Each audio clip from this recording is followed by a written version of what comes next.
Driver نے میری طرف قہر آلود نظروں سے دیکھا اور یہ کہا کیا بے وقوفی کی بات کر رہا ہے، اور پھر غصے میں آ کر گاڑی سٹارٹ کی۔ گاڑی فوراً چل پڑی۔ اس نے کہا کہ پیٹرول کے 2-4 قطرے ہوں گے، اس سے سٹارٹ ہوئی ہے۔ اندھیری یہاں سے 20 میل دور ہے، بغیر پیٹرول کے کہاں جائے گی؟ میں نے اس سے کہا تم چلائے جاؤ، گاڑی جہاں رکے گی ہم وہیں اتر جائیں گے۔ ٹیکسی چلی، اندھیری پہنچی۔ بابا حجن بی سے ملنے گئے، واپس ناگپاڑا آئے۔ ٹیکسی باقاعدگی سے چل رہی تھی۔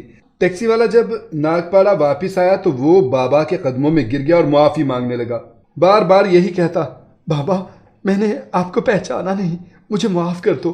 بعد میں ہاتھ جوڑ کر بولا، بابا میں سیٹھ کا 10,000 کا مقروض ہوں۔ بابا نے پوچھا یہ کیا کہہ رہا ہے؟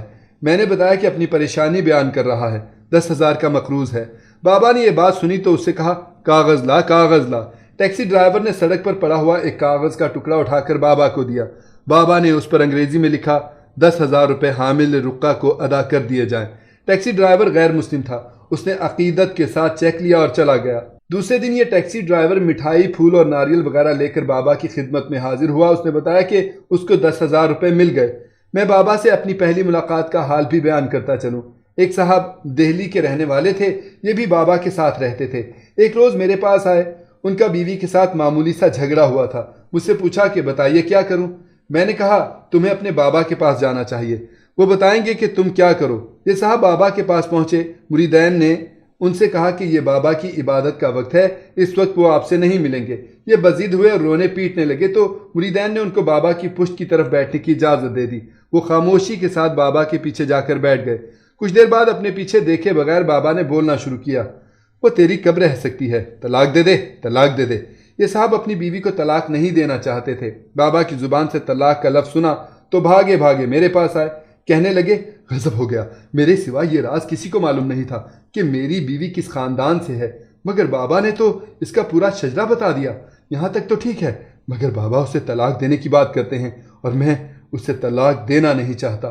دوسرے روز وہ عورت خود اپنے خامد کو چھوڑ کر چلی گئی۔ میں نے ان صاحب کا یہ واقعہ سنا تو میں سوچتا رہا کہ میں بابا سے آج تک کیوں نہیں ملا۔ مجھے بزرگوں سے ملنے کا بچپن سے شوق تھا۔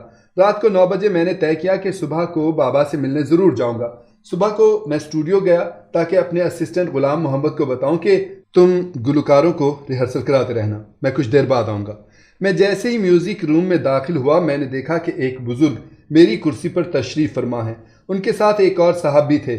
ان صاحب نے مجھ سے پوچھا آپ کا نام نوشاد ہے؟ میں نے کہا جی ہاں۔ یہ صاحب کہنے لگے رات 9 بجے مجھ سے بابا نے کہا کہ پریل میں ایک میوزک والا رہتا ہے، صبح کو اس سے ملنا ہے۔ رات سے یہی ضد تھی، لہٰذا بابا آپ کے سامنے بیٹھے ہیں۔ میں نے بابا کو سلام کیا۔ میرے سلام کے جواب میں بابا نے ہنسنا شروع کر دیا۔ یہ صاحب جو بابا کے ساتھ آئے تھے ان کے خاص مرید تھے۔ انہوں نے بابا سے کہا بابا آپ جس نوشاد سے ملنا چاہتے تھے وہ یہ ہیں۔ بابا نے کہا گنی ہے گنی ہے۔ بابا نے گنی ہے کہ اتنی تکرار کی کہ ان کے مرید نے کہا اگر اچھا لڑکا ہے تو کچھ دیجئے۔ بابا نے کاغذ منگوایا اور اس پر لکھا اسے 25 لاکھ روپے ادا کر دیے جائیں۔ اس وقت تک میں بابا کے کشف و کرامات سے واقف نہ تھا۔ ان کے مرید نے کہا آپ بہت خوش قسمت انسان ہیں، بابا نے آپ کو اتنی بڑی رقم کا چیک دیا ہے۔ میں نے بابا کا دیا ہوا چیک لیا اور اسے دیکھنے لگا۔ بابا مجھے بغور دیکھتے رہے۔ میں نے چیک بابا کو واپس کر دیا اور کہا بابا یہ مجھے نہیں چاہیے، آپ سے کچھ لوں گا تو اس سے بڑی چیز لوں گا۔ مجھے یہاں سے 500 روپے ماہانہ تنخواہ ملتی ہے، اس سے ضرورت پوری ہو جاتی ہے۔ آپ مجھے اتنی بڑی رقم دے کر دنیا کی زنجیروں میں اور الجھانا چاہتے ہیں؟ بابا نے اپنے مرید سے کہا اس سے پوچھ کیا چاہتا ہے؟ میں نے کہا مجھے دعا دیجئے کہ میں نیک رہوں، نیک بنوں۔ بابا نے میری بات غور سے سنی، میری پیٹھ پر زور سے ہاتھ مارا اور پھر مجھے سینے سے لگا لیا اور کہا تو پہلا آدمی ہے جو پیسہ نہیں مانگتا، یہاں تو جو ملتا ہے پیسہ مانگتا ہے، تو صرف دعا چاہتا ہے۔ بابا نے بعد میں اس چیک کی پشت پر ایک دعا لکھ دی اور بتایا کہ اسے بعد نماز عشاء پڑھا کرو۔ بابا نے آج سے 42-43 سال پہلے جو دعا لکھی تھی وہ میں آج تک باقاعدگی سے پڑھتا ہوں۔ دعائیہ چیک ملنے کے دوسرے تیسرے دن سے لوگ گھر آنے لگے، نئی آفرز آنے لگی، مگر میرا قاعدہ تھا کہ میں ایک وقت میں ایک یا زیادہ سے زیادہ 2 فلموں کی موسیقی ترتیب دیتا تھا۔ لہٰذا میں نے وقت کے اتنے بڑے بڑے اداروں اور فلم میکرز کی فلمیں سائن نہیں کی۔ انہی دنوں فلمستان کے مالک جالان صاحب رات کے وقت میرے گھر تشریف لائے اور انہوں نے مجھے 20-25 ہزار روپے ماہانہ تنخواہ پر فلمستان میں کام کرنے کی آفر دی۔ بابا کے چیک دینے کے سال ڈیڑھ سال بعد جب میں نے حساب لگایا تو حیرت زدہ رہ گیا۔ اگر میں یہ تمام فلمیں سائن کر لیتا تو مجھے وہی معاوضہ ملتا جو بابا نے چیک میں لکھا تھا۔ ایک دن میاں کاردار نے مجھ سے کہا، واقعی نوشاد صاحب، بابا نے مجھے جو چیک دیا تھا وہ کیش ہو گیا۔ پھر انہوں نے مجھے اپنا ایک خواب سنایا کہ بابا اسٹوڈیو میں شوٹنگ دیکھنے آئے ہیں اور کرسی پر بیٹھے ہوئے شوٹنگ دیکھ رہے ہیں۔ اتنی دیر میں یونٹ کے لوگوں نے شور مچایا کہ بابا مر گئے۔ میں نے پیچھے مڑ کر دیکھا تو بابا کرسی پر لڑک گئے تھے۔ یہ خواب بیان کرنے کے بعد کاردار نے مجھ سے کہا، بابا کی خیر خبر معلوم کیجئے کہ کہاں ہیں، مجھے تو ان کو نظر پیش کرنی ہے۔ بابا ناگپاڑا میں رہتے تھے۔ وہاں جا کر معلوم ہوا کہ بابا کا اسی رات انتقال ہوا جس رات میاں کاردار نے ان کو خواب میں دیکھا تھا۔ بابا کا مزار سونا پور قبرستان بمبئی میں ہے۔ ہندوستانی سینما کے معروف موسیقار نوشاد علی لکھنوی کی پیدائش 25 دسمبر 1919 کو ہوئی تھی۔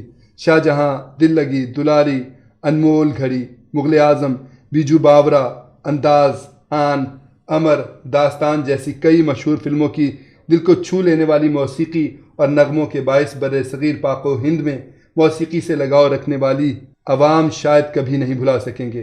انہیں موسیقار اعظم کے نام سے بھی جانا جاتا تھا۔ ان کی موسیقی کو انڈین فلم انڈسٹری میں ایک بیش بہا خزانے کے طور پر سمجھا جاتا ہے۔